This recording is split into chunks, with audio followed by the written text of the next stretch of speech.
Good morning, everybody. So, I don't know if you can see behind me or not, but I'm in North Carolina. We had all ice. It looks like snow, but it is ice.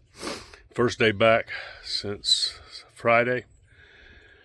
This is Wednesday. So I got one rental property. Let me turn around here so I can show you what I want to talk about today. So I did a few more improvements on the van. I've now got a place for my stretcher. I haven't finished the drawer yet, but the drawer will keep my sample carpets and a few extra tools. I've got to do a little more work on that.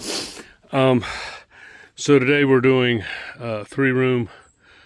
The house just has 3 rooms of carpet. Rental property.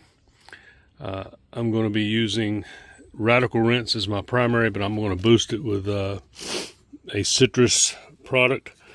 I'm going to be using quite a bit of this bad boy here because there's a lot of little sprays of paint. In fact, why don't I walk up there and show you what we got going, and I'm going to try to set up the tripod. I haven't done a video in a while. I hope everybody's busy and I hope everybody's safe that's in the areas that got hit this past week. So this thing is all LVP and wood, except for 3 out of 4 bedrooms.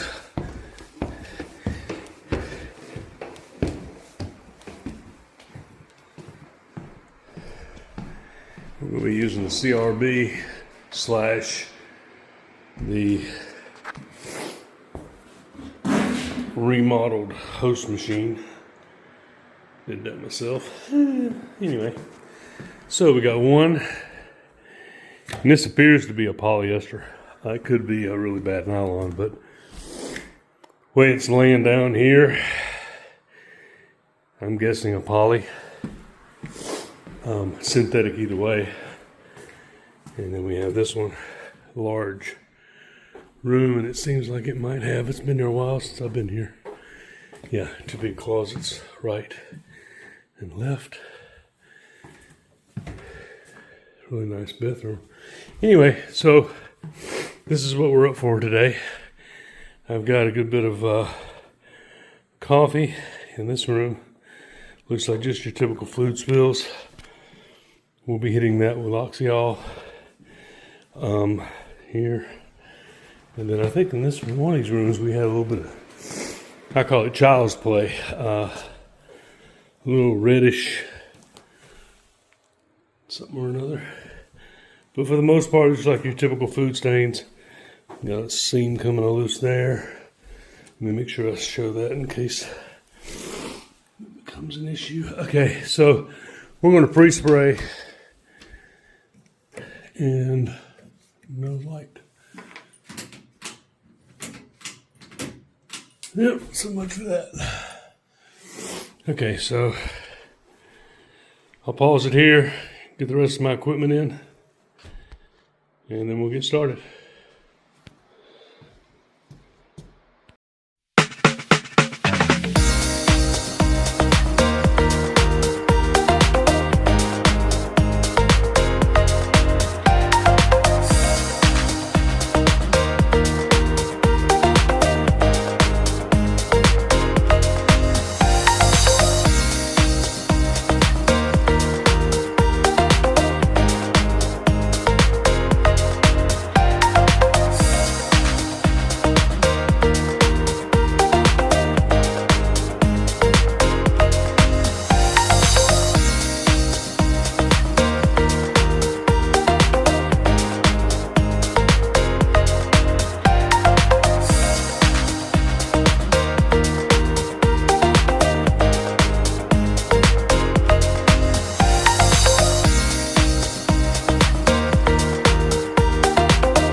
Okay, got cut off. Stupid spam call. I got some little things here that I'm going to have to touch up probably by hand. Maybe even do a little scissor work, I don't know. Overall, it came out a lot better. As it's drying, it looks better than it did to me when I first finished it. But I am going to need to do a post-vac because I did not, I guess the renters or whoever did the turnaround on the turnover on this one with the painting and whatnot. They did a good job, but that CRB pulled some things up that didn't anticipate. And I'm sorry, I don't know how long I timed out while I was doing this room. But fortunately, this room was just big. It didn't really have any major issues. So what I think I'm going to do to keep the video in a reasonable amount of time, or more reasonable than it would be, I'm going to pause it here, and then I'm going to come back and let you see it with the end result after we've post-vacuumed and groomed. All right, hang on. Okay, as promised, showing you what it looks like after it's groomed. Everything came out pretty good. Did a little hand spotting. Some stuff just didn't move, but it did fade. And of course, this room here, I'm not going to go all the way back to the closets because they were just like this room. There was like one spot that was really of any issue, and it's gone. So I appreciate everybody that's watching. I've had quite a few new subscribers this year. I want to thank you and welcome you. If you have any thoughts or suggestions on my videos, please don't hesitate to put a like and a comment as to what you'd like to see. I don't do vacuuming videos. Let me get it back on me. I don't do vacuum videos because I think they're boring. But if you like that, if that's something you enjoy, I will start doing separate videos on my cleaning jobs, just vacuuming. But up to this point, I've never done it. Well, again, thanks everybody for watching. I hope you have a great day. Be safe. If you're in the areas like us that got a lot of ice, they're calling for another storm this weekend. Hopefully, we're not going to really see anything, but or at least not like we did this time with the ice. Ice is a pain. This is my first day back. My last day out in the truck before today was, I think, Friday. So today's Wednesday. And but anyway, thanks everybody. Have a great day.